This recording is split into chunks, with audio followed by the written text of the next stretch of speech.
Welcome. Welcome. Today is Thursday, February 2nd, 2023. It is 5:00 p.m. Eastern Time, and this is the monthly meeting of the Revere Human Rights Commission. So we'll begin by doing a roll call. Commissioner Alexis just informed us that sadly she had to resign from the HRC because she has officially moved out of state for her work. And so she is not here and will no longer be serving as of January 31st. Reverend Bogetman? Present. Thank you. Chief Bright? Present. Thank you. Chief Callahan is just walking in, so he is present in person. Dr. Garcia? Present. Thank you. Vice Chair Hosseini? Present. Thank you. Commissioner McGee? Present. Thank you. Commissioner Mukabir? Present remotely. Present on Zoom, thank you. Commissioner Pish? Present. Thank you. And I am Chair Grillo-Mara, and I am present. So next, we begin our meeting at this section with a land acknowledgement, and that is to recognize the original overseers of this land, the land that we are on, that we serve in this city. And then that sort of will lead into a little what we call arrive and settle. And it's basically a way for us to be where our feet are. Okay, so often, the head is one place and the body somewhere else. So it's a way for us to really arrive in presence so that we can do this work. And I might also take some time during then to make some acknowledgments so that we can bring others into our presence. So I will share my screen.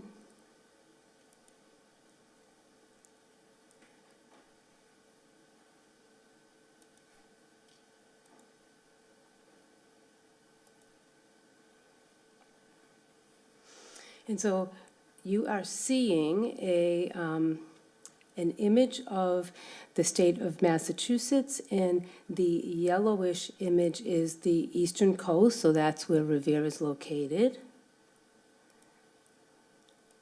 And I'm just going to see if I can enlarge it a bit.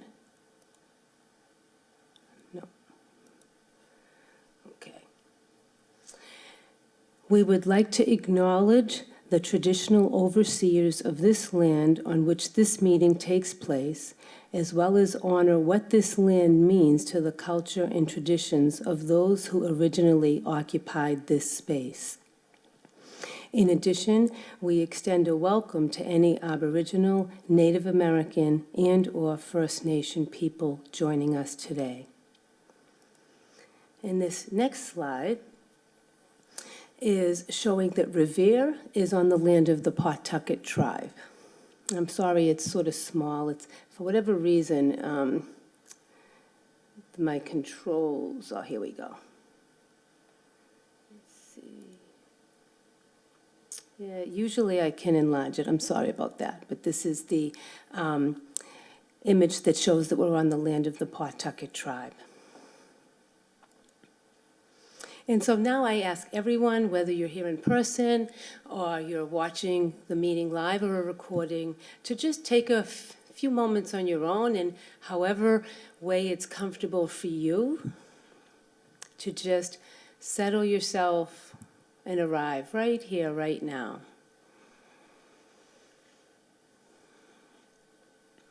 So maybe it helps to hear the sounds, to feel the weight of your body and how you contact the seat, the ground. Maybe to take some breaths that are a bit slower and deeper.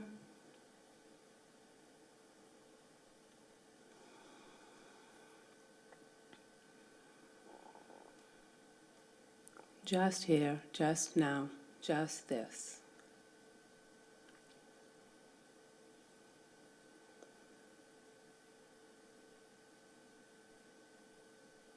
And let's take this time to acknowledge the mass shooting in Monterey Park, California, at the dance studio in late January.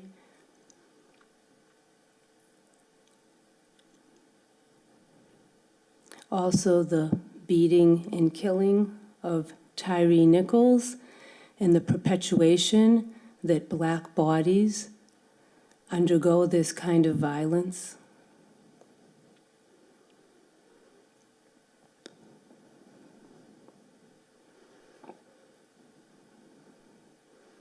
And we can include all who suffer because of discrimination, prejudice, intolerance, the othering.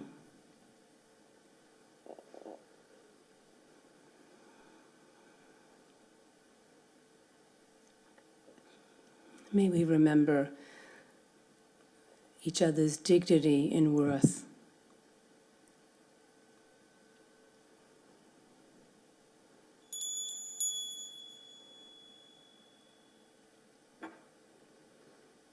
And now we will state our mission statement. I'll share my screen again.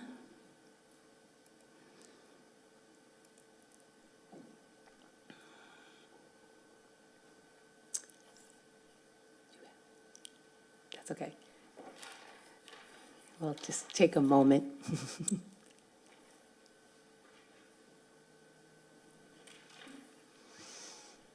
So just, this is pausing, waiting, breathing. Thank you, Madam Clerk.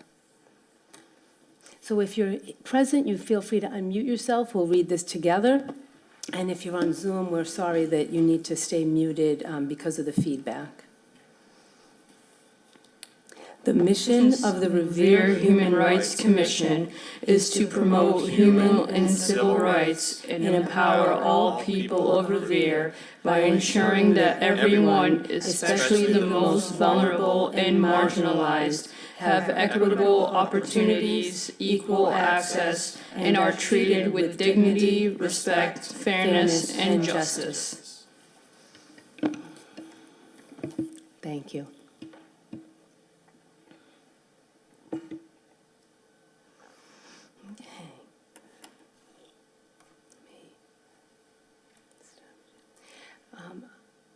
I did earlier see a hand on the Zoom screen, and so I would just ask that we wait until later in the meeting. We do allow time. There'll be opportunities for questions and discussion, so I just ask for your patience with that. So next on the agenda is to approve the minutes from the December 1st monthly meeting, which have been posted on the HRC webpage about a week or so after the meeting, and the commissioners had a chance to review those. So does anyone have any suggested edits, comments, questions? And if not, then we can take a motion to approve.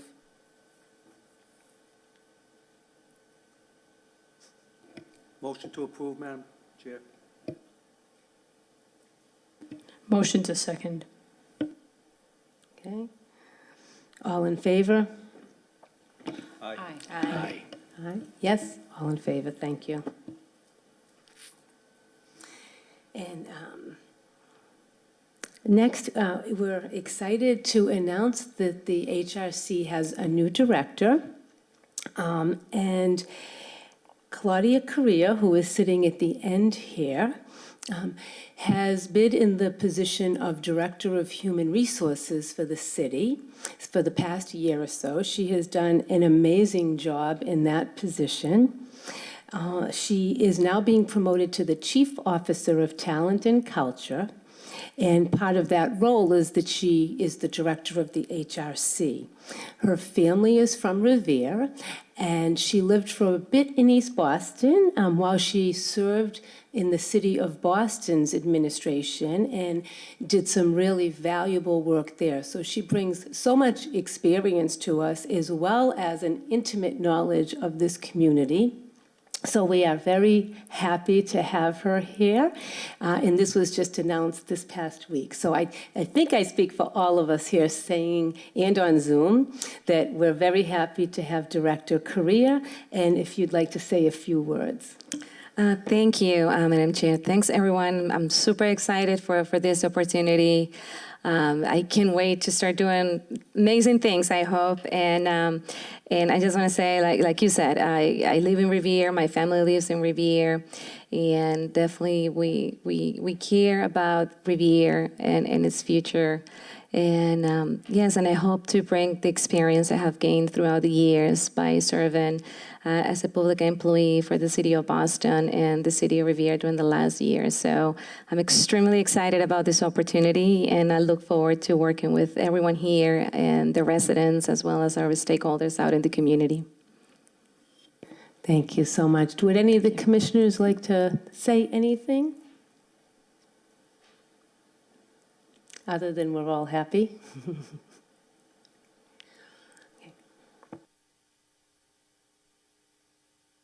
Well, if I can, Madam Clerk, I'd like to say I have the opportunity to work with Claudia, and I'm very excited that she's here with us, and we look forward to moving forward with the HRC this year. So, thank you. Thank you, Chief. Excuse me one moment. I need to just speak with Madam Clerk about a technical thing with the camera.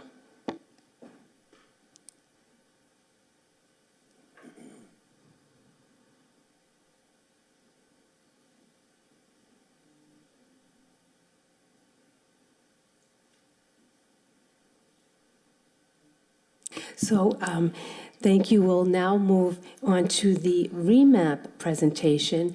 That REMAP, if you're not familiar, REMAP stands for Racial Equity Municipal Action Plan.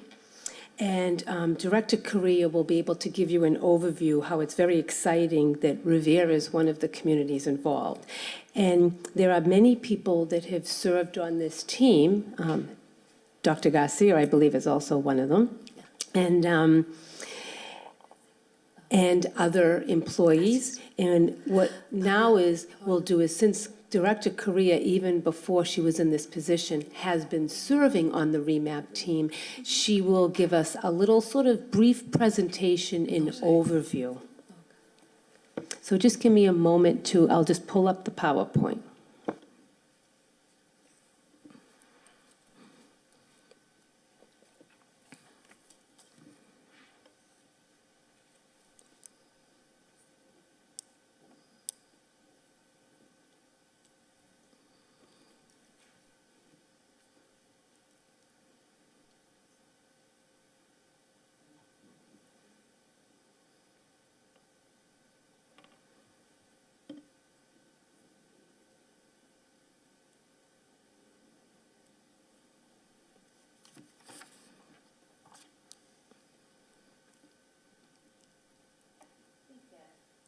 I think that's the largest that I can get it. I think that works. That's fine.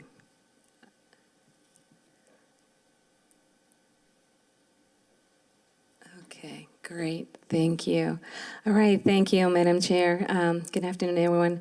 I am thrilled to present to the City of Revere REMAP, and it stands for Racial Equity Municipal Action Plan. And today I'll be talking about the City of Revere Racial Equity Municipal Action Plan. So for those who are not familiar with REMAP, it is a national network of government working to achieve racial equity and advance opportunities for all. The network consists of cities, counties, and regional and state agencies in 36 states across the nation. Just in the Boston area, more than 20 communities applied to be part of REMAP, and only were selected. And to say that Revere is one of those 6 communities that was selected to be part of this great plan. Next. Thank you. So in partnership with with the founders of REMAP. The City of Revere has put together a group of collaborators that consist of leaders within City Hall, and they are called the internal collaborators. And also we have external collaborators, and those are the Federal Reserve Bank, the Metropolitan Area Planning Council, the Government Alliance on Race and Equity. And internally, we have collaborators, and they are a mixed group of chiefs, department heads. So if I can just go through the list really quick so you know who they are. So we have Dr. Perella, who is the city's Director of Youth Engagement and Success. Myself, Claudia Correa, the Chief of Talent and Culture. We also have Paul Fahey, who is the Elections Commissioner. Gianni Hill from the Mayor's Office. Also, we have Asma, who is our Language Access Coordinator. As well, we have Kevin Dacey. He is the Assistant Auditor for the City of Revere, and he's also the union representative for the administrative workforce. We have Dr. Garcia, who has been a great collaborator since day one throughout this process. Randall Modestine, who is the Deputy Director for the 311. Lauren Bach, who is joining us today, and she is the Chief of Health and Human Services. Danielle Osterman, who is the Community Development Program Manager. Tom Skoreski, who is our newest, who is actually our Chief of Planning and Community Development. Thomas Trainer from the Water and Sewer Business Manager, and he represents Department of Public Works. Madeline Pineda, who is the Liaisons Coordinator, and Claire Inzareno, who is the Policy Writer and Analyst for the City of Revere.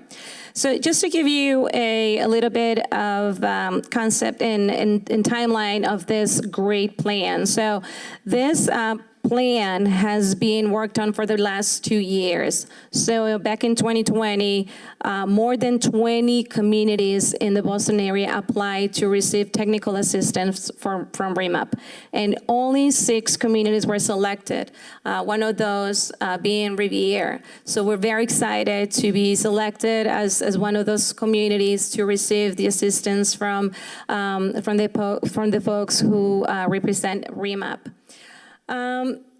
And it's important to talk about why we applied to be recipients of this technical assistance. Is because we know that we have to come up with policies and programs to address racial inequities in the City of Revere. Madam Chair, next slide.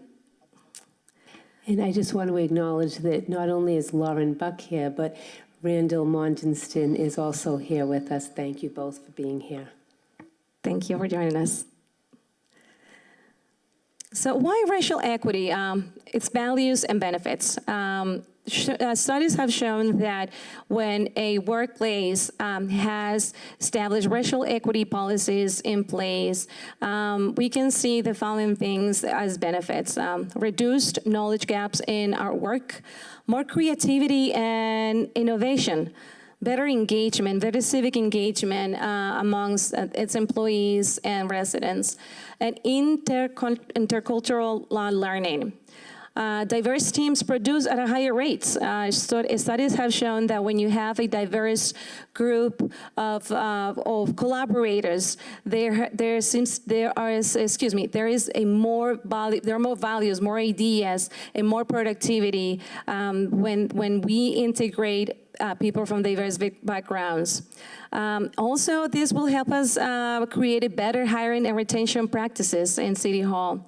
Next slide, please. So it is called the Race Equity Municipal Action Plan, but it's more than that. It's more than race.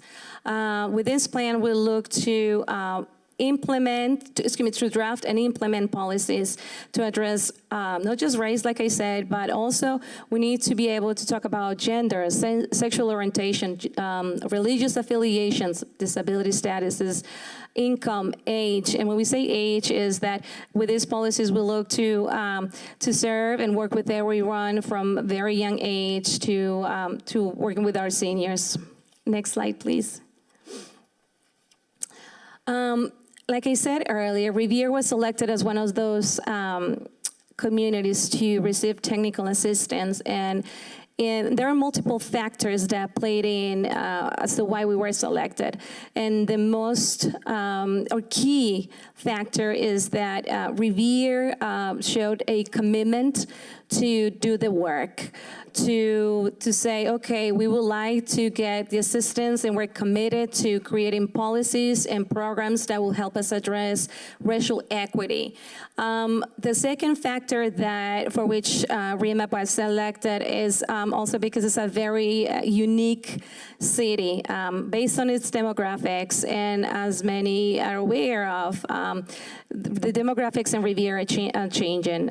Based on the census, we can see that the Hispanic and Latino population has grown drastically amongst other diverse groups and community here in Revere. Some people have suggested, well, the census data sometimes may not be as accurate. Well, I'm not going to argue that. As a matter of fact, these are the numbers that we have, but I could say that perhaps there is more out there. Please remember that Revere has built this 3-family deckers, and we know that census workers were not able to access all of those households. So needless to say, the numbers are here. This is what we have. But I could say, as a Revere resident who walks the streets, I can say that definitely the demographics are definitely changing, and that the numbers are much higher than what we have in front of us. Next slide, please. So why REMAP? So this, like I said earlier, this will be the vehicle that will help us to identify the need to address racial inequity in the city, and this will be the vehicle that also will give us the tools to move forward with policies and practices to address that racial inequity. A couple of things a few things amongst many, why REMAP is, it will help us create a system to improve a diverse hiring practices. So through REMAP, we learned, and I'm not gonna take credit and say we learned, I just joined REMAP a year ago, so I have to give credit to those who were here before me, and that includes Dr. Garcia and Randy, and I know that Lauren was also included in those conversations, and amongst many others that are not current collaborators, but they did tons of work, so I have to give credit to them. And in result of that work, we were able to already put in practices some policies, and like I said, increase diverse hiring practices. And that means we have to update our job descriptions to add a more inclusionary language to our job descriptions. Also to be intentional as to where we are sharing or posting job descriptions. Was it just on the website, and people, if they were interested on applying for a job, would they just go to the Revere website, or do we make any efforts to get out there and to find people that we know are there in Revere, and that's a way of increasing our diverse hiring practices amongst many others. REMAP also leads us to take actions to create a more welcoming and racially sensitive city hall culture. Amongst those things, I can say that some of the actions that we have taken is that now we have a bilingual greeter down in the hallway. As part, and this came out result from REMAP, and just last week, we asked that greeter to give us an update as to how many people did she help that needed assistance in various languages, and she reported that just in 2 months, she was able to help over 400 people. Just be mindful, over 2 months, 400 people that came in to City Hall seeking assistance, and they were very happy to be served in their own languages. And she speaks Spanish and Portuguese, so definitely we need to do a better job too by thinking about an Arab speaker or any other languages that we need to make available to the residents. Now also we have have Randy here tonight, and he has been instrumental in providing us ideas. Randy, as part of the 311 department, he knows, he sees, he hears every single request that comes through 311. So he understands the needs of our residents. And therefore, he has been able to give us a bunch of ideas that we know are helpful, such as creating signage in multiple languages to make it easier for people to navigate through City Hall. So if they're walking into the door and they need to pay their water bill, where do they go? How do they find that place? Another idea that he came up with, which I love, is it's adding to our employee IDs or creating tags where we can say, hey, I speak Spanish or I speak Portuguese or whatever the case may be, so we can identify. So when the residents can come in, they can identify themselves with us. They feel comfortable. So those are amongst little things. For many sound like little things, but if you think about the changes and the impact these changes create in the residents, it's huge. It's immense. So those are a few of the things.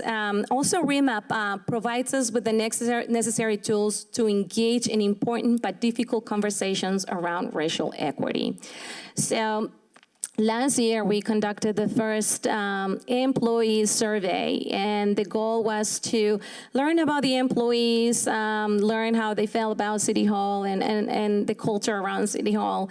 And it was interesting enough that on that survey, we asked, well, how you feel about receiving diversity, equity, and inclusion trainings, and it was great to hear that people, tons of employees responded, we would love to receive that training. We know that the conversations need to take place. We just don't know how and where. So we believe that with REMAP, we'll get the instrumental tools to start to have those conversations.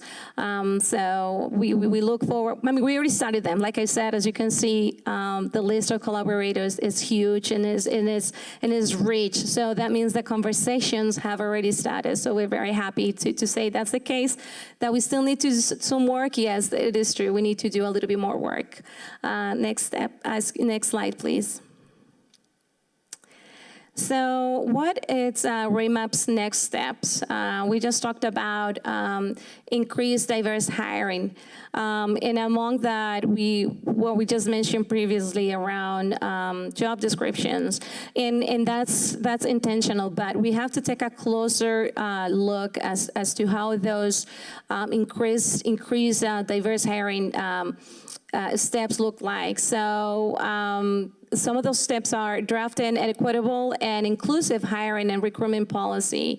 So what I described earlier is job descriptions. So anybody can, any director can work on that. But policies we talk about is, okay, do we set a goal of hiring a percentage of diverse employees X, Y, Z year? So that's a policy, okay? Do we need to think about, okay, now let's say over 30% of our population is from XYZ background. Do we need to hire the same percentage in City Hall so we are reflective of the community we serve?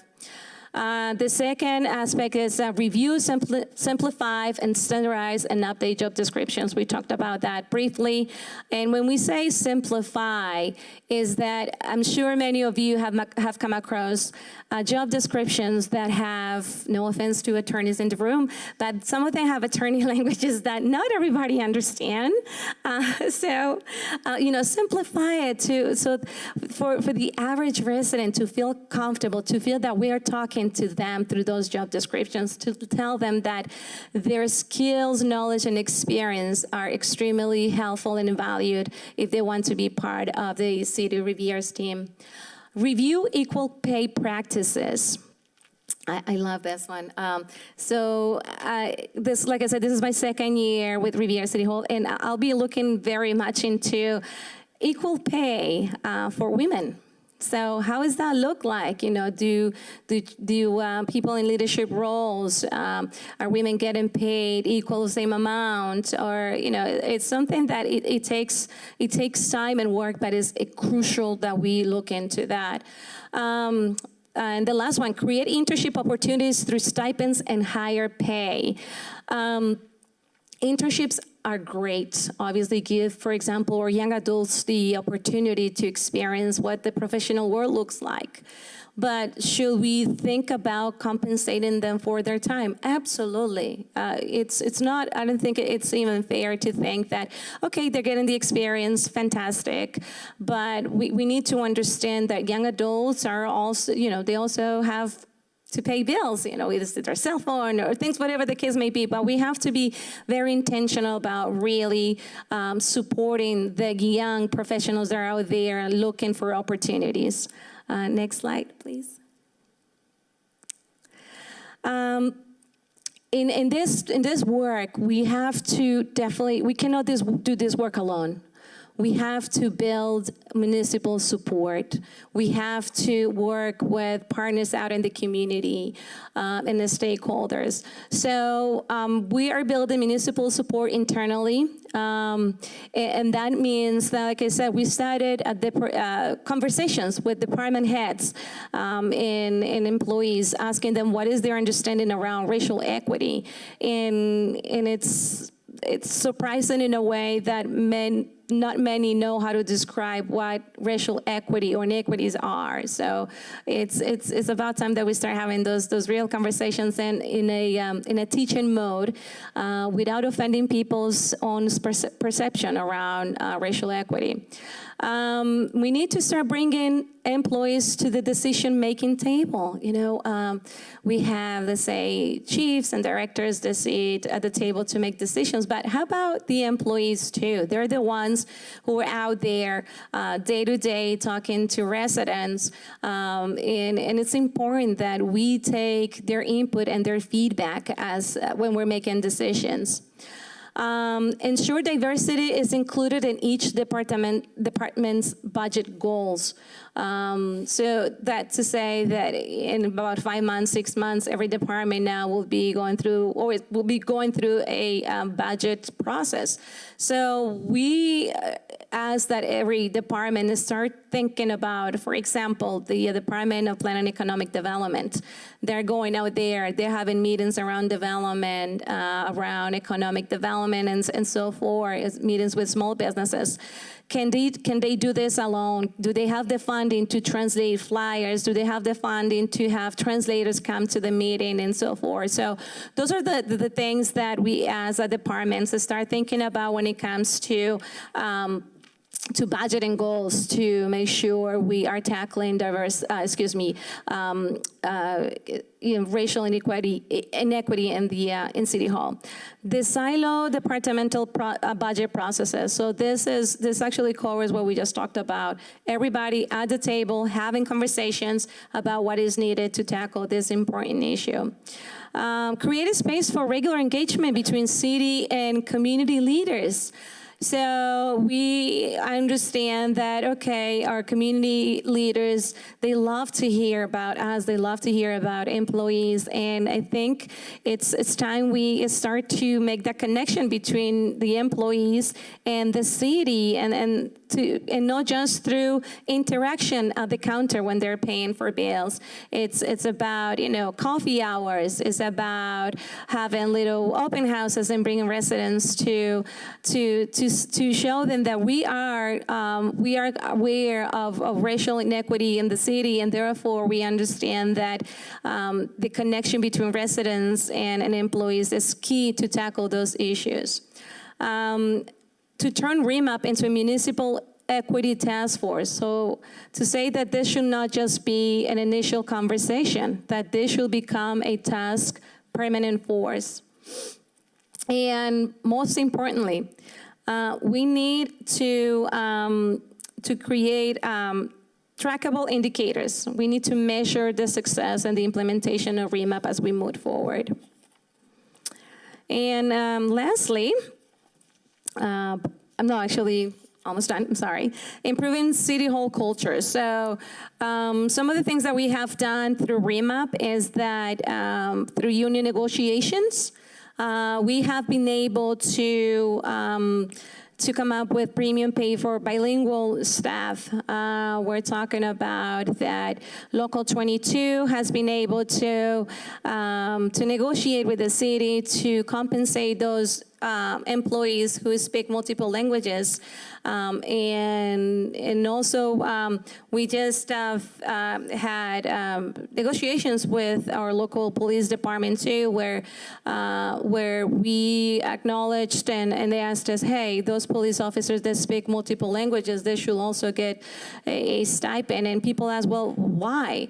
If you think about it, for some of the public employees who speak 2 languages, sometimes they end up doing a lot more work than the average. Thank you, Dr. Garcia. These are the ones that speak 1 language. Why? Going back to the police officers, sometimes when they have to help someone in need out in the road, sometimes they pull in the police officer who speaks, Vietnamese, who speaks Spanish, and when that happens is that now that police officer is taking now on that role, that work that he was not doing, now he has to write a report, and now he owns the whole case. So those are the few things. Another example here, when we have seniors who come in looking for information around their tax breaks from the water department.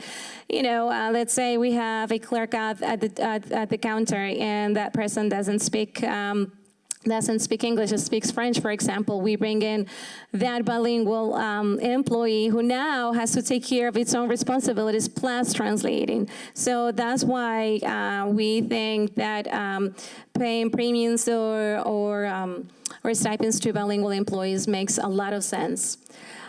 Strengthen personal policies and practices. This is around discrimination policies, how to report them, the process around how things should not be tolerated when it comes to violating, discrimination policies. And sadly, we have to admit that the only time that people actually read our discrimination policy is when they get hired. Because it's a requirement. But we're curious, when else did they take the time to go into the employee manual to read where the discrimination policies are? I know that Chief Bright is currently working on a grant, and some of the requirements of this grant is to provide the city's policies around discrimination, how the city responds to complaints around discrimination, and so forth. So it's key that we do a better job around reminding everyone around those policies, and we think that REMAP will provide us with the tools how to move forward and implementing this. Create accountability around racial equity for every department. This is going back to making sure that supervisors, directors, and chiefs are aware of discrimination policies, that they understand what microaggressions are, that they understand when an employee has been offended, and have them and hold them accountable to be leaders in their departments around addressing inequalities around racial and discrimination. I mean, we as leaders need to take up on that responsibility. Promote professional development resources available to staff. This is going back to providing diversity, equity, and inclusion trainings. It's crucial. It hasn't been done, and probably we should be doing a better job at expediting that. But one thing that Human Resources has done is that we already implemented as part of the onboarding process diversity, equity, and inclusion trainings. And one thing that we have been really intentional about is that every candidate that is applying for a job with the city of Revere, during the interview process, we are asking questions around how comfortable do they feel working with our diverse communities? Have they had an experience, any training? So they know from the get-go that the city of Revere takes diversity and inclusion and understanding that Revere is diverse, and that we as a city have the responsibility to reflect on that and act upon it. So for every brand new employee, they already are going through the process, and they know that it is really important for us. Work with unions. This is key. Work with unions to add BIPOC representation to leadership. So far, we've been fortunate enough to work with union representatives who understand the importance around racial inequities, but there's a lot more work to do. Talk to the employees. As a HR director, I wasn't allowed to talk to employees per law around how they should approach the union representatives or when it comes to voting and things like that. But we think that under talent and culture now, we will have the freedom to actually encourage employees to really participate when it comes to electing union representatives. We're fortunate enough to say that one of our collaborators, Kevin Daisy, he represents the administrative workforce, and he and I have been in contact as to ideas as to how the union can be more proactive when it comes to addressing racial inequity. Lastly, create a leadership development and mentorship program for staff and boards that is sensitive to racial equity work. So, like we said, for those who are on REMUP and are participating, they're not just providing guidance, they are becoming the mentors, and they're teaching and showing other chiefs, directors, and leaders that we need to think about becoming the stewards and the mentors around having conversations around this sensitive topic. And lastly, we need to measure it. We need to measure the success of REMUP. So our goal is to, we're presenting today to you, to the Human Rights Commission and the residents of Revere, but our goal is to come back and present to you, let you know where we are, ideally monthly, quarterly, or annually, and if it's like, for example, internally, we'll be measuring, things such as, we've been looking at grievances related to possible discrimination, how many grievances have been filed because now employees are more aware of their rights and how this is in alignment with what we're trying to do. Track regular meetings with BIPOC staff focus groups is something that we haven't done, but it's something that we have to start doing and monitor it and measure it every month. Track professional development, opportunities, and trainings. So I'll leave it there. And I know there was a lot of information that we shared with you. Like I said, this is an ongoing work, and the plan has been worked on for the past 2 years. So think about it, 2 years that it took the group that was there since the beginning, the ones that are there, to really identify the need to address racial inequity in the city of Revere. So we're glad that finally the work is getting done, and we're ready to go out into the community and present. Thank you so much. Thank you. Director Correa. And just one example of being more multilingual is that this meeting's agenda was in 4 different languages, and that will be our process going forward, and hopefully we will model that for other boards and commissions. And thank you, Director Correa, for assisting and facilitating in that happening. Thank you. In lieu of the time, we'll save any questions or comments for the end if we can, and if not, we can always have Director Correa or one of the other REMAP team members come back, and we can spend more time for questions. So I hope that sounds reasonable. Absolutely. Thank you. So we are going to take a very brief recess just so that we can get set up for Senator Edwards. So just give us a couple of minutes and we will be right back.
preparing to resume. Thank you for being patient. And February is Black History Month. And in honor of Black History Month, we invited Senator Lydia Edwards. It's important for all of us to remember that Black History Month should not just be about 1 month of the year, and that Black History Month should be elevated into and integrated into American history. But we invited Senator Edwards to join us. She is the first woman and first person of color to represent this district. We are so very grateful that she accepted the invitation to share remarks on Black History Month. And I'm going to give up my seat so that she can come sit here and we'll just switch.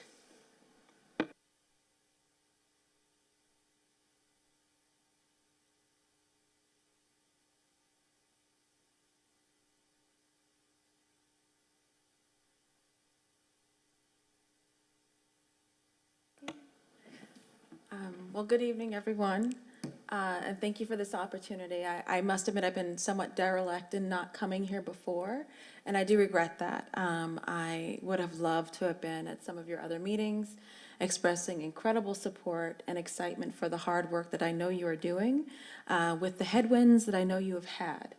But no, you have. I'm behind you now, the wind and all the force that I can and energy to support what I know you are doing, which is making history and making a better future for so many people in Revere. A little bit about me, then I'm going to talk a little bit about some historical facts that I've learned, and then I would love nothing more than to open up for the creative ways in which this commission and the city of Revere has wonderful opportunities ahead of it to heal and also grow together. So just a little bit about me. So I am an Air Force brat, as many people may know. My mother was in the military, and so I always make that a point because many people think military brat, they think the dad was in the military. Well, my mother served 23 years in the United States Air Force, and I traveled all over the world with her. And one of the best things about the military and that upbringing is the way that they assign housing and where you live. So it's based off of rank. And so when you live on base, I mean, I had every kind of color and combination thereof as my neighbors. I had so many different kinds of religions on the street because my mother was an NCO or non-commissioned officer, so they all lived together. And then the officers had their section. So I was shocked when we moved off base about what my colleagues in college and what my colleagues had been dealing with in their whole lives, which is many of them grew up in segregated neighborhoods or in small towns that had only one kind of person or background. It's interesting because I didn't realize what a beautiful advantage it was, not to mention the incredible amounts of food that I got to eat from all the moms because they were from all over the world, but also just the languages I got to hear and just understanding the tapestry that is the United States of America. Every single one of them, wherever they were from and what language they spoke, were willing to die for the United States of America. They were in the military, or one of their parents was. So when I think about what we're dealing with today, and you can't have this conversation, and you can't have conversations about civil rights or Black History Month without thinking about the context in which we are dealing with. Last week, I went to two vigils. One was for the shootings in California, and one was for Tyree. Two vigils. I couldn't believe it, one the day after the other. And we can't ever think that no matter where we live, we are isolated and not feeling the reverberations of injustice, of hatred, of violence around the country, and honestly, very close, like we saw in Winthrop, with two people being shot. 2 Black people, specifically. So you are tasked with an incredible feat of being totally honest historically, also presently honest with what you're dealing with, but incredibly hopefully honest about how good it can be and how just the city should be. And that, I just wanted to say thank you to every single one of the commissioners. I don't think, if people don't know that, that's the job of a human rights commissioner, is to be totally honest and be dedicated to a better future. And I know about the headwinds that you have had, and people even question why you should exist. And if you believe in a better future that includes all of Revere, then not only should the HRC exist, but it should be strengthened and funded and hopefully grown. Now, in terms of history, and since we're talking about that, there's not one city or state or town that wasn't touched by one of the most evil institutions in American history, and that's slavery. As you know, in Revere, they found 13 buried slaves here. But your neighbor in East Boston, the Maverick, the train station, and so much of that area, Maverick is named after a man who created the blueprint for the slave trade. Did it wonderfully, so well. Those ships, those clipper ships, moved human beings first, and they were excellent at it. He was considered so incredibly efficient and incredibly cruel as well. He made millions, today's millions and millions of dollars, but I want to be very clear. I'm going to Maverick Street Station all the time. We celebrate Maverick, and that's part of his legacy, right? You can obviously go to the North End, where a lot of people do trace their roots from here. Prince Hall is buried there. He's one of the first Black Masons. The North End, the graveyard over in the North End that's in the middle of it is filled with Black bodies that were free in many cases. But the North End's history is Black. It's Black. And then it became Irish and Jewish and Italian.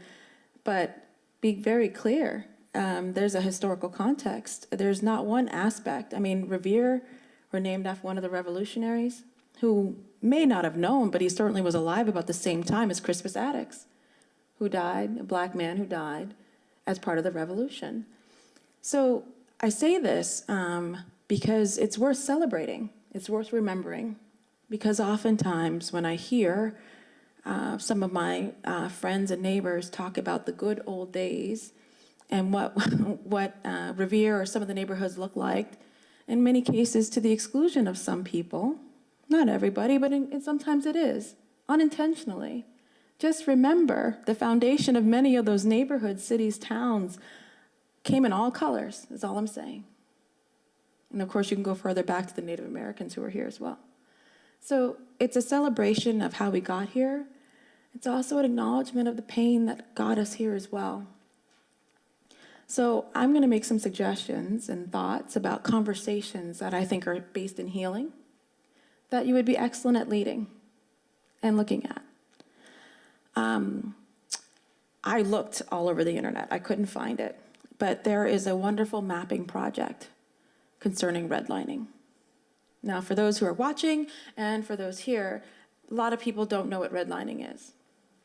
Redlining was the federal government, there was no confusion about this, literally saying we're going to make more homeowners, except in certain communities.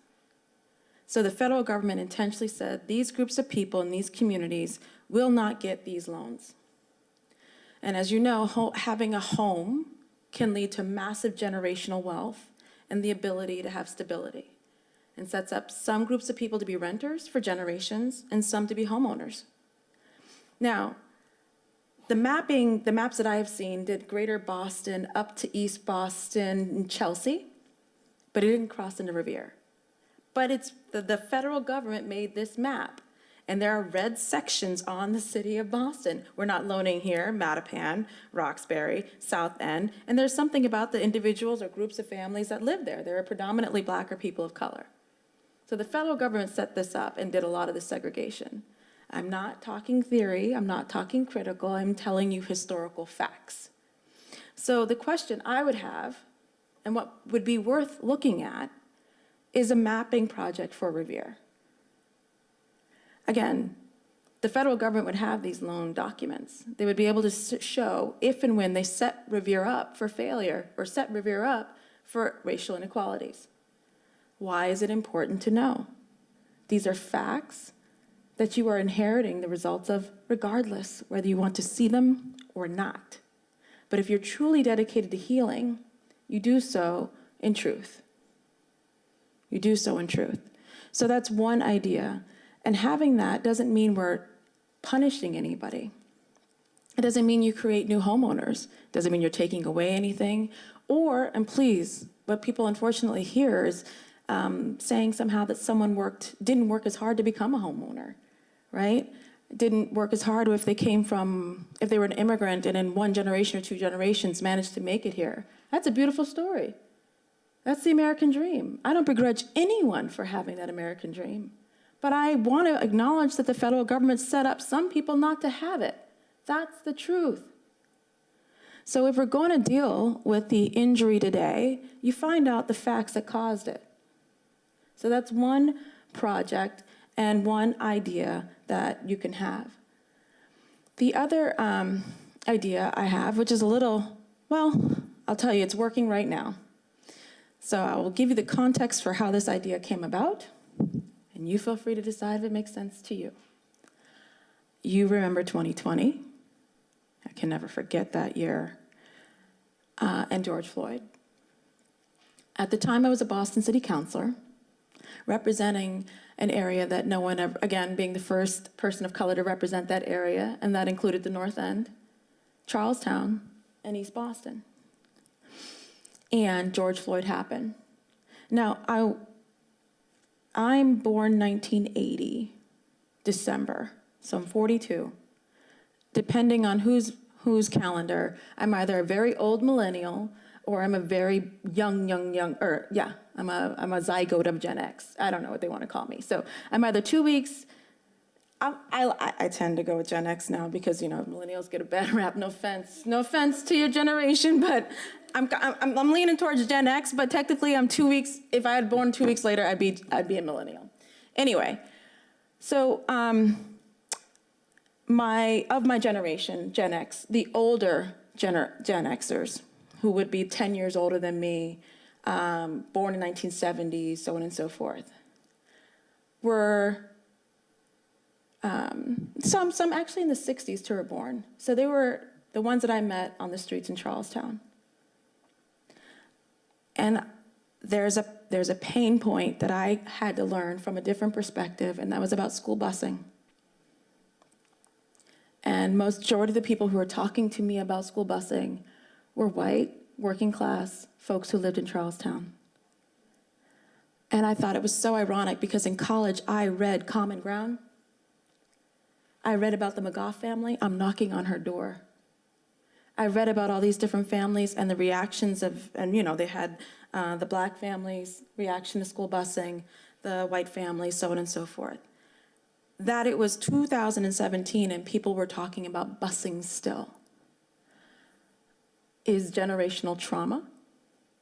And these were children at the time, and people forget that.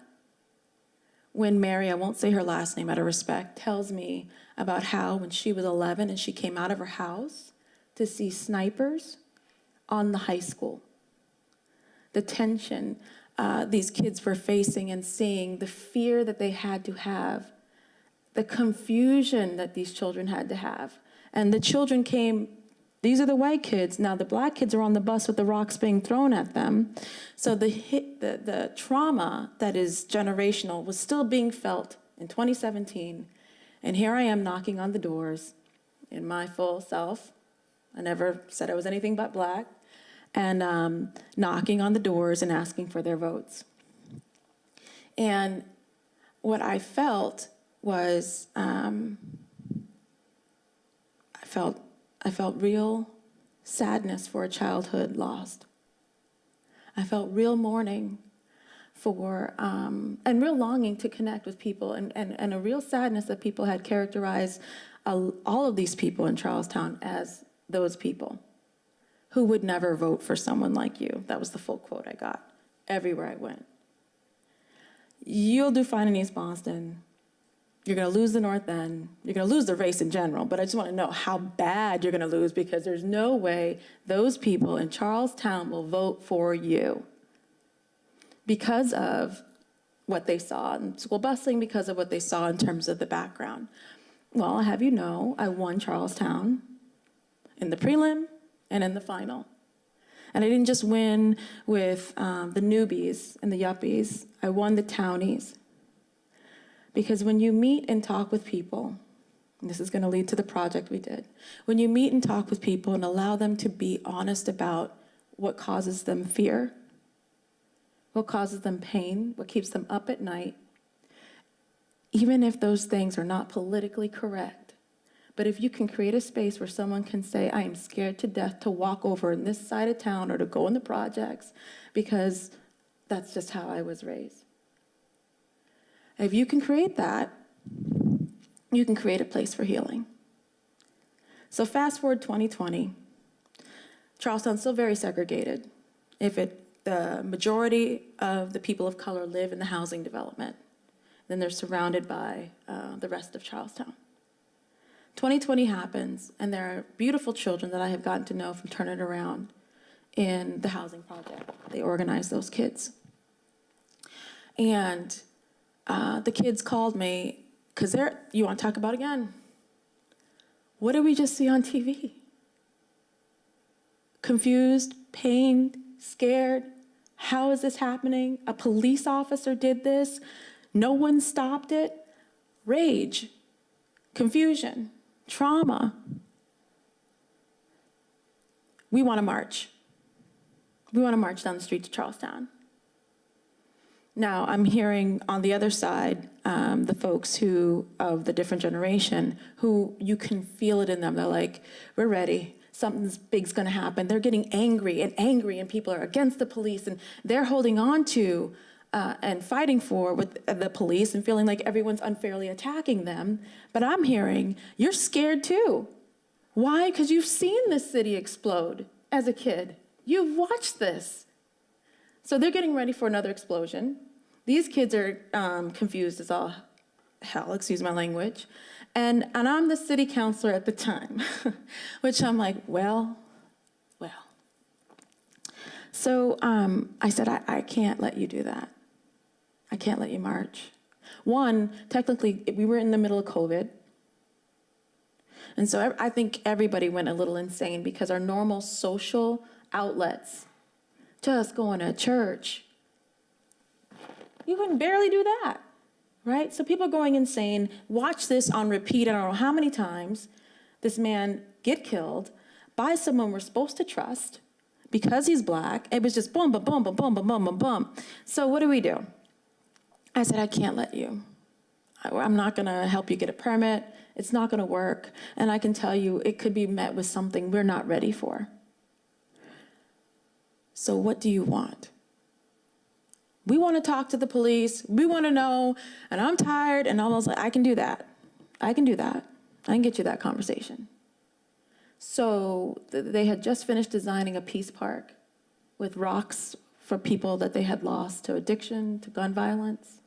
And they designed and painted this area. The city let them have that area. So I said, we're going to meet at the peace park. I'll bring the police and pizza. You bring the kids.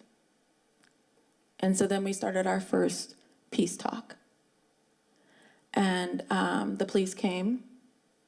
We had people with Blue Lives Matter t-shirts come. We had townies come. We had the kids from the housing project come. And they sat down and had a conversation. And it ended up being one of many. We've not stopped those peace talks. They've been happening once a month, led by the kids, and the police come, or someone from the DA's office will come. Because the topic changes now. At this point, we're talking about all sorts of things. They want to talk about addiction and recovery. They want to talk about, if it's Asian History Month, they want to talk about all sorts of different things. But for the first time, they were talking to a police officer of color, because they had never talked to one before. They had never talked to and asked questions. Why are you a police officer? Why would you do that? And for this man, I grew up in Dorchester too, and I became a police officer, and he would walk us through his life story. I was stopped by police officers, he said. And I thought the best thing to help the police officers be better was to become one. And so that's shocking to some of the kids. That's worth having that conversation. My goal was to make sure that the police officers and these children didn't meet each other for the first time in a confrontational moment. The hope was that they would know, oh, that's, JJ, or that's such and such, or so on and so forth. And the kids would also know that's someone I can trust. That's a police officer I know. And so, and we've had some difficult conversations, but I want to give credit where credit's due to the DA office and the Boston Police Department and to those children. And also to the townies. The townies who were totally honest and laid bare the good, the bad, the ugly from their youth, what they said, N-word included, why they treated them as different, what they did during busing. And they said all this, he's in his 60s now, this man, because he's never knew in my life my grandchild would be half black. So, it comes full circle, but he said something that was really prolific. He said, I look at you, young kids, in the housing project. That's where I grew up. That's where I grew up. And the things you're doing, I did that, if not worse. And I never would have thought I'd be having these kinds of conversations. Did we resolve racism? No. Did we fix or reform the police? No. Did I provide some healing for some people? I sure hope so. And that is kind of, again, an idea to have.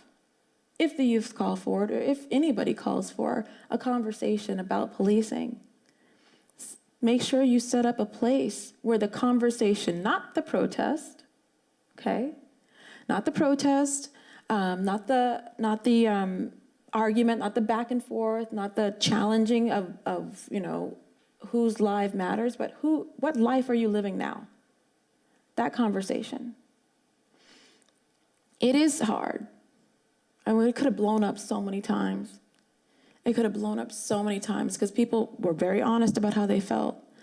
But they still came back the next month. And they came back the next month. So 2 ideas about historical context in healing, the redlining, and then also present day healing. And I say ING healing because it never stops, right?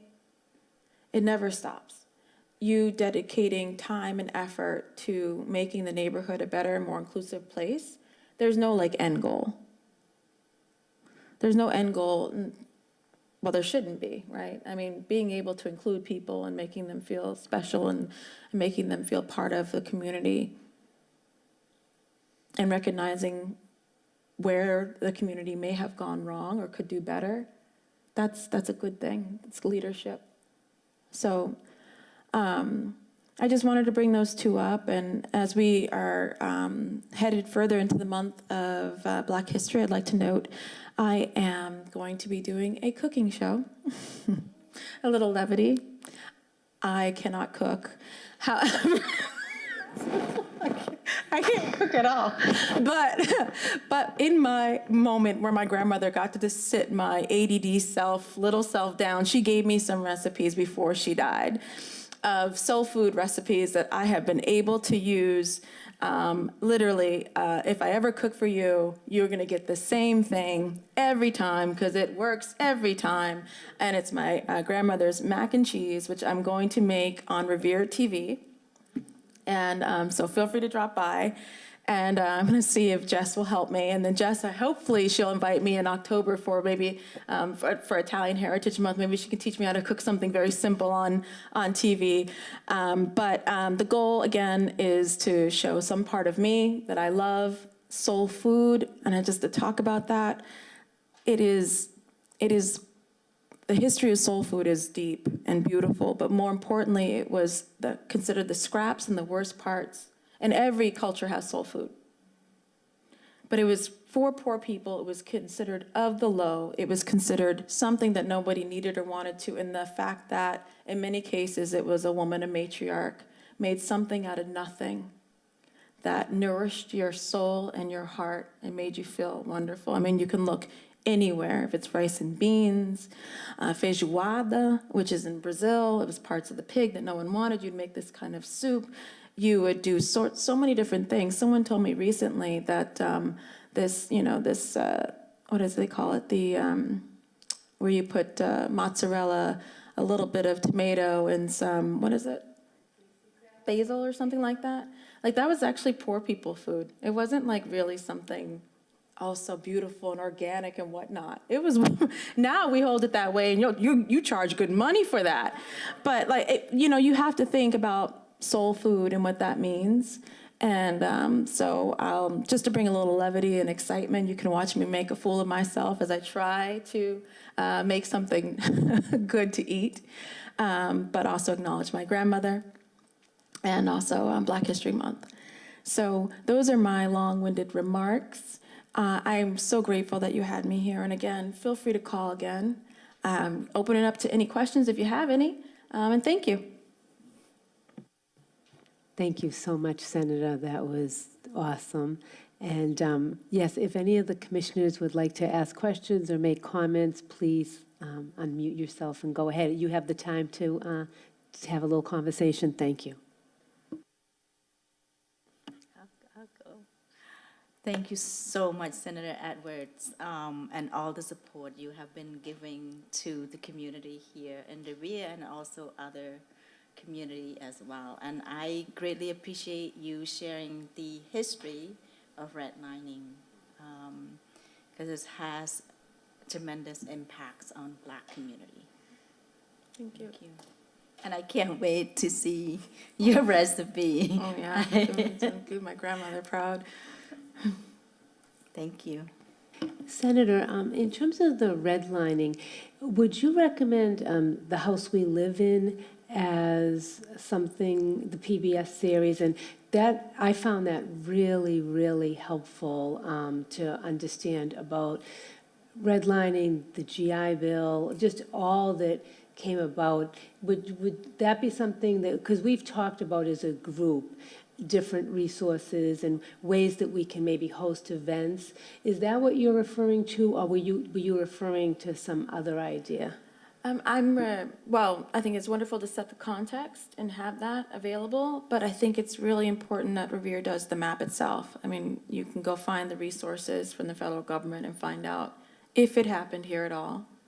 It doesn't mean it had, not every community had it, but if it did, and where. What was considered the non-investing places in Revere, and what was considered the good parts of Revere by the federal government. And I keep saying that. This wasn't just some haphazard. This was institutional. When people talk about institutional racism, this is it. The federal government saying, you won't even get a loan. I don't care, even if you do get along in your neighborhoods, we're not doing it. There were some mapping projects that the city of Boston used. I don't have them off the top of my head, but I can send them to Claudia or somebody, and they can do the mapping project for you, just to see. Thank you for clarifying that and how we can go about it with some complementary ways in addition to the map. Thank you. Senator Edwards, thank you so much for your time today. First of all, as a tail-end Gen Xer, early millennial, I feel your, and I also lean Gen X, so but I love millennials. Still, don't get me wrong. So, but I feel that I heard what you said there. Couple questions as you mentioned this, and maybe a statement too. You mentioned redlining for historic history. I think part of it too for Revere, just looking at us, the Cambodian population is one example that we have not addressed enough as a city. There are stories that happened. They've been in the globe, in the past. But nothing in our city that we've done to acknowledge what the Cambodian population has gone through, or, because even the Revere Journal didn't necessarily cover it in depth when those things happened, from assaults to attacks to things that occurred. And so that's an example I'm thinking of. So how do we move forward then, knowing that, like, we've talked about this as commission before. What would you suggest as we try to bring healing to the past? Because some of them have moved away from Revere, but some are still here that experience real racism, attacks, issues, and it continues on. We've discussed this quite a bit. How do we move forward? What do you suggest we do to create space to allow for healing? Because healing is a big part of what you brought up with this, and I think that's important to say. Well, you need to believe people when they say what happened, and you need to document those things. I don't know if you want to consider a historical documentation, or if you wanted to try a mini TRC, a Truth and Reconciliation Commission, where someone just comes forward and there is a moment where their story is told and they are heard with respect. that, I think, is, and we used to do that in Boston. Congresswoman Ayanna Pressley used to have a hearing where the city council would not say a word. And everybody from the audience can come forward and talk about, it was about violence in general. And they would come forward and talk about, and some admitted they had been on both sides of the gun, but they were coming forth. And there was healing in that. People were finally being direct and honest about what happened to them. No one gaslit them and said, oh, it wasn't that bad. And they allowed for that space and time. So that's one aspect. Thank you so much. I just want to also join my voice to really thank you for coming today and for speaking with us. What you just laid out today is basically what we call racial injustice by design. When groups of people with lots of money, with a lot of power and influence, decides to create policies, intentional policy to target those who are disadvantaged, that have nothing. So dictate policies that are unfair and policies that are designed to really keep people in poverty so that the dominant class continues to exploit them and benefit from them. Mm-hmm. So that's what I always call racial injustice by design, because only those people who have the money, power, influence can do that. And what you just actually brilliantly taught us tonight, it's the whole concept of red line. I was not aware of that, but that's exactly what happened in the past. So I just want to thank you for coming and for really giving us a good lecture on the history of Boston and the injustices and the history of discrimination that really paved the culture that became actually the part of the culture fabric of the city and continues to go on and on until today. Thank you. And that we can see that in our schools system, the policies that are crafted, developed, that are in justice for our minority students, especially the ones who are African Americans, multilingual students. We can see clearly that we'll try to combat. So thank you very much for everything you said tonight. And I just want to let you know that my culture is full of soul food. Soul food, yeah. Beans, rice, everything. Caverian culture, that's what it is. So thank you. I also want to express my gratitude for you being here. It was nice seeing you again after many years. I appreciate the fact that you brought up redlining, because this is something that me and my perspective generation have talked about multiple times, especially when it came to the city of Revere.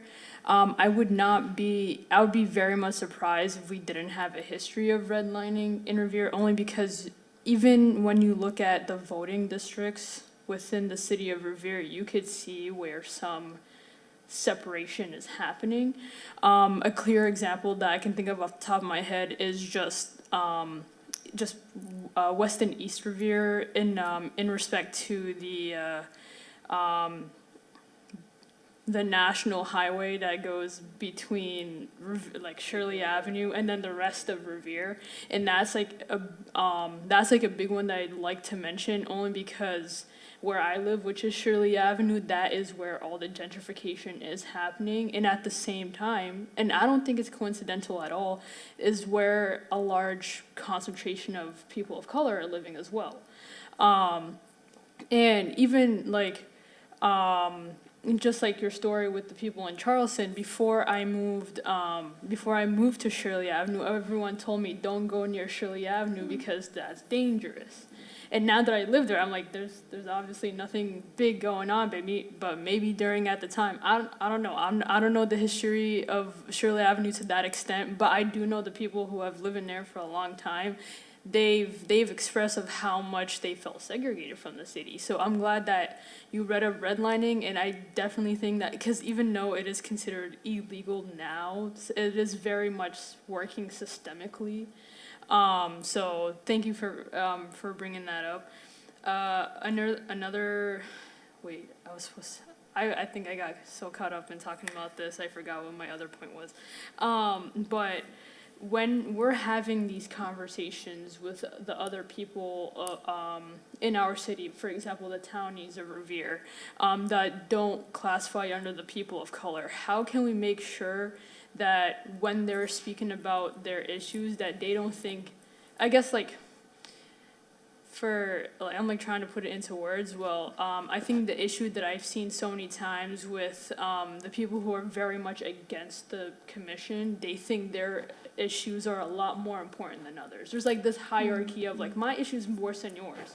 You know what I'm saying? Like, for example, like the hate crimes that happened in the Cambodian communities back in the 90s, we're just like, well, my people went through that too when we first came. And this is like the Italians. You know what I'm saying? So like, how can we create a space in which everyone's issue is very much important, but we cannot compare issues? Because I think that's the issue that I've seen so many times, whether it's here or in general. Oh, I mean, you'll hear that wherever you go. But I've often found that people who say that oftentimes need to know their own history. They really do. I mean, I don't know that many Italians know about the lynching. One of the largest lynchings that happened in the United States were Italian Americans in Louisiana. I don't think a lot of them know that. And that was based off of race or their proximity to blackness. They were not white, that's for sure. They were not considered white, they were Catholic. And so and I think if some people start to understand how quick their necks, their bodies, their jobs are taken away and have been taken away, I would hope that would bring about a more sense of camaraderie to prevent it from happening to somebody else. But oftentimes they're not aware of that own history. I would, I did one speech recently when I was a city councilor on the Irish, I call it the genocide. I'm very direct with it. And I said, I stood up and I said, I refuse to call it the famine. I refuse to use that word. No. A famine is something that just happens to anybody in the area. This was targeted. The English ate well. The Irish did not. And I remind them, of this saying there's a song from, I can't remember the artist right now, that literally, if you're going to, a military policy was if you're going to like take over a nation, or you can't break a nation and destroy more than 10% of the population. Otherwise, it creates generational unbreakable trauma for the nation, right? So Ireland lost 50% of its population in that. 50% of a nation due to institutional racism by design. So I cannot use the word famine out of respect for those people who died. And so when I think about that history, I use that as a bridge to say, so therefore we my Irish brothers and sisters or my Italian brothers and sisters, we kind of been called to make sure this doesn't happen to somebody else in another group, and certainly not to be part of the group that's doing it. So a lot of times, and so you can acknowledge a pain point, right? You don't have to no point in the oppression Olympics. It's horrible. They're dead. There's no point in saying who got it worse. I will acknowledge, absolutely, this group, your group, my group, has been through hell and back. Under the guise of governments have done it, okay? So I wouldn't get in a back and forth of who had it worse. I would simply say, so what you gonna do to make it better? That's the American way, right? I mean, literally, what's the role here? So I call people in, try not to call them out.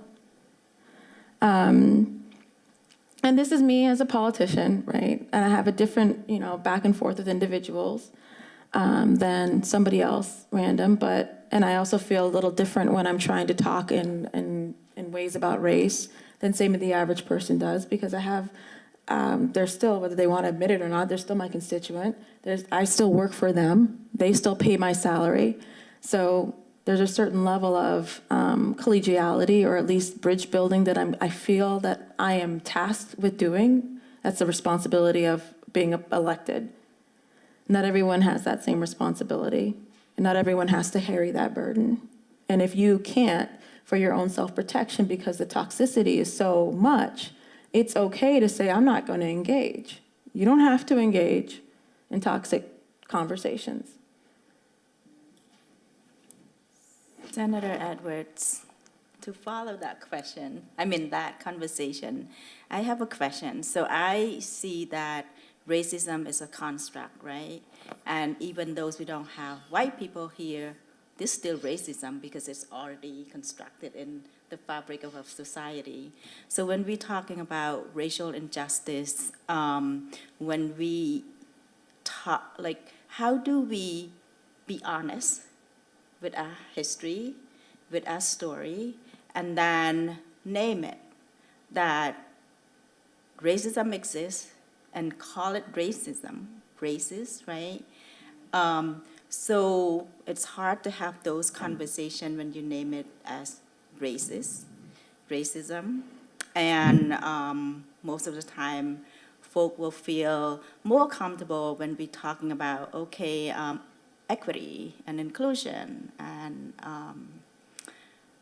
racial injustice rather than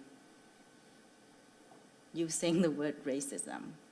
Do you have any recommendation how we kind of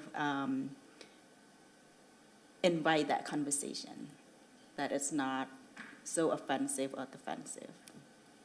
That's a deep question. I probably could spend most of the time talking about that. It depends on your immediate goal and who you're talking with. The word racist or racism is a triggering word for a lot of people.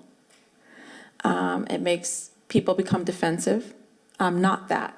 And so they're focused then on saying what they're not than what the problem is. So so just know that people are going to focus on that word rather than if the kid is hurt or if the job was denied or if there's been a problem. They're going to focus on that and they will stay on that and defend on that if they really feel like, no, I don't want to deal with this word. So if you're trying to discuss an incident that's happened that you believe is racially charged, it's not a direct way, but oftentimes you will have to put that word someplace else. You may not like it, but sometimes you have to get to the facts of the matter, to get to the healing of the matter, and then you back into it sometimes. I oftentimes don't need to say the word. I mean, listen, I don't think there's anybody who's going to say redlining was fair. Use the word fair. It was not fair. My tax dollars, my mother's tax dollars, so my mother was alive. Redlining, by the way, didn't end in long time ago. It was from about the 40s to the 70s. It was a long time of generational denial of wealth. And the worst part was many of the people who were denied it were GIs and individuals coming home having fought in World War II, trying to get that one foothold in the American dream, willing to die for this country, and then can't even get a house or loan to get a house. All right? You can speak about that. The actor is the federal government, not a person. Right? In many people's minds, not someone they know. And I don't think anyone's going to deny that it's unfair, it's wrong, and that was institutional racism. So sometimes the injury you put up there as bigger, but the solution you make individual. So, okay, it's big up over there. And I don't know, again, I don't know factually what happened in Revere. I am not saying that. But if you did find factually it happened in Revere, up there, what, as individuals, as the mayor, as the leadership, as so on and so forth, are you going to do about it in terms of solution? So you bring that back to the individual, and oftentimes that brings a person a certain level of agency. I do believe most people want to get rid of racism. I really do believe most people want us to get along. They do want the words of Martin Luther King to be true, that we judge each other based on the content of our character instead of our skin color. I really do believe that. I have to believe that, otherwise I wouldn't be in politics. I really do. But a lot of people don't know how to do it. And they feel cut off when they do it. So they'll say the wrong thing in the middle of trying to do something right, and it wasn't politically correct, and our word comes out, then they feel stupid, and they don't want to talk about it anymore, because the last time I said this, I said those people, and those people stopped talking to me, and now I'm in this situation.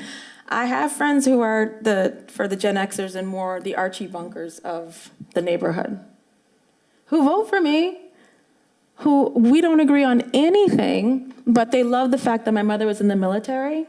Right, that's something that means something to them, and they like that I did legal services, and most of my career before I got into politics was representing poor people and things like that. They feel like I've worked really hard. I became the first homeowner in my family, so these things matter to them, and they don't care that I'm a quote unquote flaming liberal. That's what he calls me.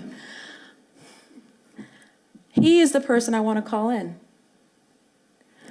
but I know that some of my other friends, if he's in the room, he's going to speak like he normally does.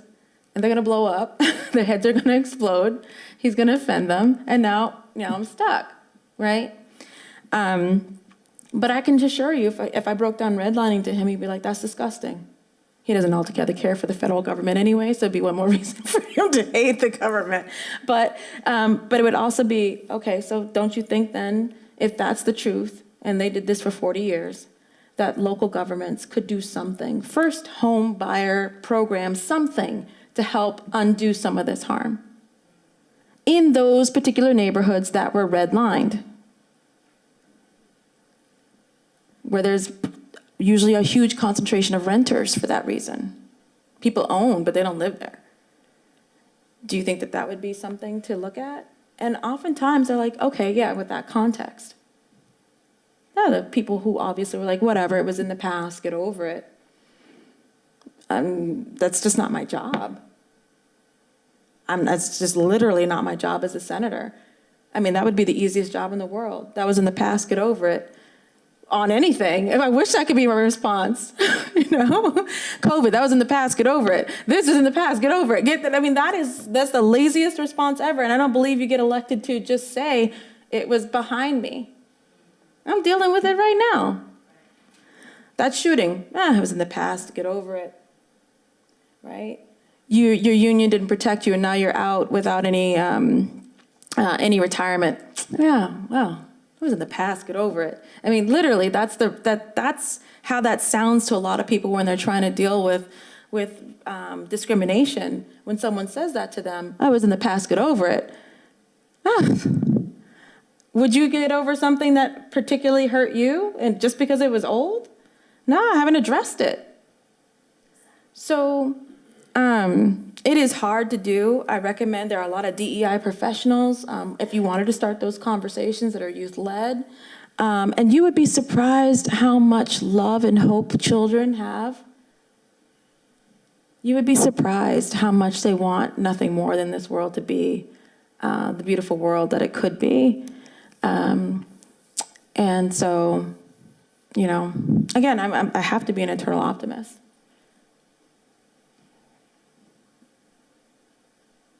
Thank you, Senator. I am very optimistic about all the work that we are doing. And I'm also the Gen X. And sometimes... I started a trend. Anyone else Gen X? Anyone else? Yeah? No? Boomer? Boomer? Okay. All right. Okay. Sometimes I just don't have the patience. It's like, the time before me, it's getting shorter. Like I said, it's an ing. It's an active verb. And it is a constant call to myself and peace. I wake up, pray every morning. And a constant work on myself. Forgiveness I must seek, and forgiveness I must give. It is a constant work. So, and I'm just grateful that you guys are up to the task. Thank you. Thank you.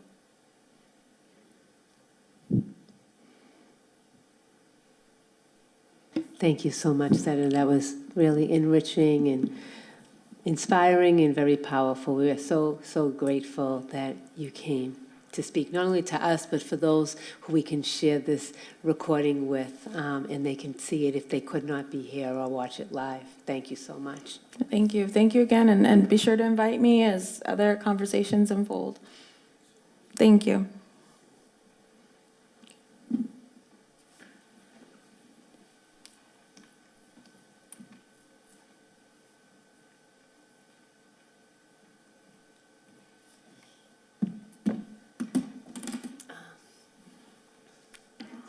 So given the time, Director Correa, I think that we should table any questions or conversations about REMAP, or maybe just have a follow-up presentation or follow-up with just questions and discussions, if you and everyone else is agreeable to that. Absolutely, yeah. Like I said, this was phase one of REMAP, so there's definitely a lot more to come, and we'll be able to address questions if there are any. Thank you. Great, thank you. Is there any other business? Good. None noted. And we had a discussion, and there are no guests in the gallery or no more guests on Zoom. We did have guests on Zoom, and we cannot tolerate profanity if you come in person or on Zoom. So we'd love to have you interact with us, but it needs to be done in a civil and respectful way. And I will take a motion for adjournment. Motion to it. Ooh, go ahead. Motion to adjourn. And seconded. Thank you. All in favor? Aye. Aye. All in favor. Thank you. The meeting is adjourned, and I believe our next meeting is scheduled for March 2nd. Thank you all. Thank you. Thank you again, Senator. Have a good evening in whatever time zone you're in or moment in time you're watching this. Thank you.